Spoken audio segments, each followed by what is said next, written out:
இது ஒரு திருப்பு முனையான நிகழ்ச்சியாக இருக்க வேண்டும் என்று நான் கேட்டுக்கொண்டு, அவசியம் மேடம் சொன்ன கருத்துக்களை ஏற்று என்னால் இந்த துறையில் நான் பணிபுரிந்து தலைமை அலுவலகத்தில் பணிபுரிந்து வருவதால் அவசியம் அவர்கள் சொன்ன கருத்தினை ஏற்று இந்த ஆண்டிலேயே அதை செயல்படுத்த பெரும் முயற்சியை மேற்கொள்வேன் என்று தெரிவித்துக் கொள்கிறேன். மேலும் வாய்ப்பு கிடைத்தால் உங்களுடன் அனைவரிடம் உங்களுடைய சந்தேகங்களை தீர்க்க நான் விழாவின் இறுதி பகுதியில் உங்களுடன் கலந்து கொள்வேன் என்று தெரிவித்துக் கொண்டு இத்துடன் எனது உரையை முடித்துக் கொள்கிறேன். நன்றி, வணக்கம். நன்றி. ஐயா அவர்கள் சொன்ன கருத்தை பெற்றோர்கள் கேட்டிருப்பீர்கள். Old wine in new bottle என்பாங்க. அது மாதிரி ஊனமுற்றோர் என்பது மாற்றுத்திறனாளிகள் என்கிற பெயரிலே மாற்றப்பட்டு இருக்கிறது.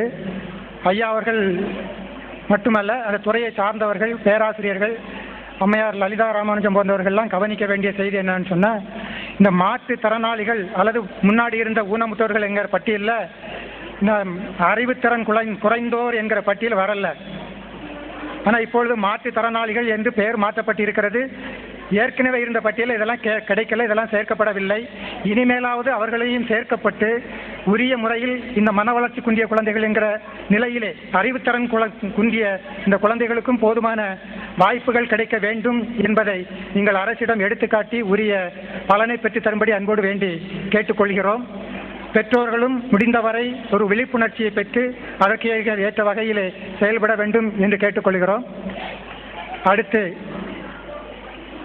நாமெல்லாம் ஆவலோடு எதிர்பார்த்து கொண்டிருக்கின்ற சிறப்பு விருந்தினர் முனைவர் பர்வீன் சுல்தான் அவர்களுடைய உரை நடைபெற இருக்கிறது.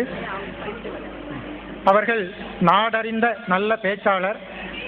பட்டிமன்றமா, கருத்தரங்கமா, இல்லை வேறுபட்ட எந்த வகையான அரங்கங்களாக இருந்தாலும் சரி, தானே முன்னின்று தன்னை நிலைநிறுத்தி காட்டக்கூடிய மிகச்சிறந்த பேச்சாளர்.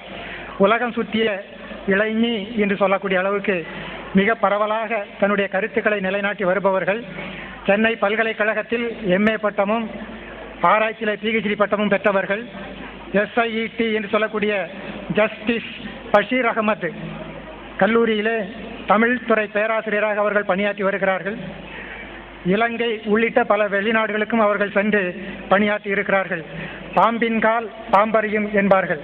ஒரு கல்வித்துறையை பற்றி சொல்ல வேண்டும் என்று சொன்னால், கல்வித்துறையிலே பணியாற்றக்கூடிய இன்னொருவர் இன்னும் சிறப்பாக செயல்படுத்த முடியும் என்பதற்காக நாங்கள் அவரை அன்போடு வேண்டி கேட்டுக்கொள்கிறோம். சொலல் வல்லன் சோர்விலன் அஞ்சான் அவனை இகழ் வெல்லல் யாருக்கும் அரிது.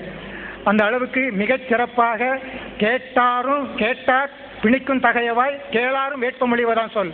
கேட்காதவர்கள் கூட நாம் இப்படிப்பட்ட ஒரு நல்ல பேச்சை கேட்பதற்கு தவறிவிட்டோமே என்று வருந்தக்கூடிய அளவுக்கு மிக அற்புதமாக பேசக்கூடிய பேச்சாளர் முனைவர் பர்வீன் சுல்தான் அவர்கள் அன்போடு பேச வருகிறார்கள். அவர்களுக்கு அன்பு பரிசினை அளிக்கப்படுகிறது.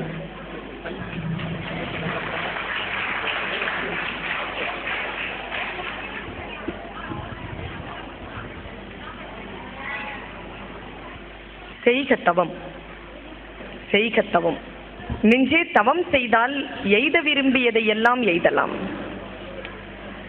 அன்பில் சிறந்த தவம் இல்லை. வையத்தில் அன்புடையோர் இன்புற்று வாழ்தல் இயல்பு எனும் மகாகவி பாரதியின் வார்த்தைகளை முன்வைத்து சந்தித்த சில வினாடிகளிலேயே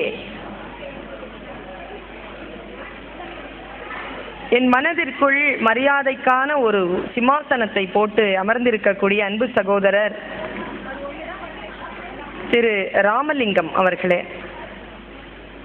திருமதி ராமலிங்கம் அவர்களே,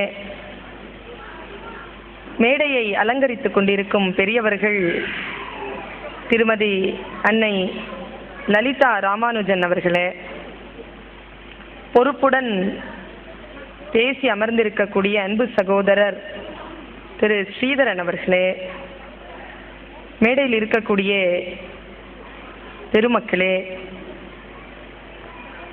அன்பையே தன்னுடைய வாழ்க்கையின் போக்காக மாற்றிக்கொண்டிருக்கும் ஆசிரிய பெருமக்களே, இறைவனால் ஆசீர்வதிக்கப்பட்டிருக்கக்கூடிய பெற்றோர்களே, உங்கள் அத்துணை பேரையும் இந்த நல்ல நேரத்தில் வணங்கி மகிழ்கிறேன். திரு ஸ்ரீதரன் அவர்கள் இங்கே பேசிவிட்டு போனார்கள். எனக்கு முன்னால் பேசிவிட்டு அமர்ந்திருக்கிறார்கள் அந்த அரசு அலுவலர். நம்முடைய வாழ்க்கையில் நாம் எதற்காக இவ்வளவு நாட்கள் கஷ்டப்பட்டு கொண்டிருக்கிறோமோ அந்த கஷ்டங்கள் எல்லாம் தீர்ந்து நம்முடைய பிள்ளைகளினுடைய வாழ்க்கையில் நாம் நினைக்கக்கூடிய அளவிலே ஒரு தீபம் ஏற்றப்பட வேண்டும் என்பதற்காக நாம் எப்படி பிரார்த்தித்துக் கொண்டிருக்கிறோமோ அந்த பிரார்த்தனைகளை எல்லாம் நினைவாக்கும் நிலையிலே சில கருத்துக்களை உங்கள் முன்னால் எடுத்து சொன்னார்கள்.